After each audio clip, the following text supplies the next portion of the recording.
My name is Nigel Murphy, and I am a tenant leader with the Flatbush Tenant Coalition and with the Right to Counsel New York City Coalition.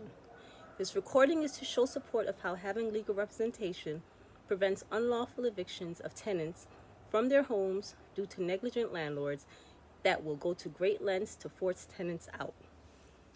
My building was once a victim of this, where we had issues with our buildings, areas that need to be fixed, and when we presented it to the landlord, it was ignored. Calls were ignored, visits were ignored. Nothing we did worked. So we reached out to Flatbush Tenant Coalition, and they took our case. They took their time, came to our monthly meetings, and heard our complaints, wrote it down, and reached out to our landlord, and they were ignored too. So eventually, we were represented by Brooklyn Legal Services, who also came to our meetings, heard our cries, and gathered all the information, did all the paperwork, presented it to the landlord. They too were ignored. So everything led to court. In short, we won our case, and that was the only way things were fixed. But the best part about it was, with Flatbush Tenant Coalition, they educated us on our rights. And a lot of us didn't know that we had rights and we're not supposed to be evicted. But the landlord knew this, but got away with it. So having legal representation really helped out a lot.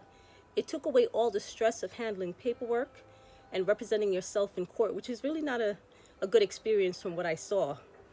And now that Intro 2050 and Intro 1529 were passed, where New York City can get legal representation, and also coalitions can educate and organize other tenants, it's the best thing.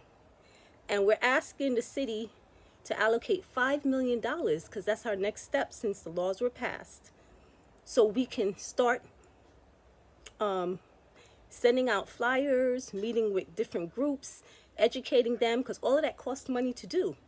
And we need the help for tenants who are being harassed by landlords that want them out for no apparent reason, and for issues that they can work with the tenants. So we're asking the city to put away $5 million for us to get the help that we need so tenants can know their right and fight to stay in their homes and not be evicted.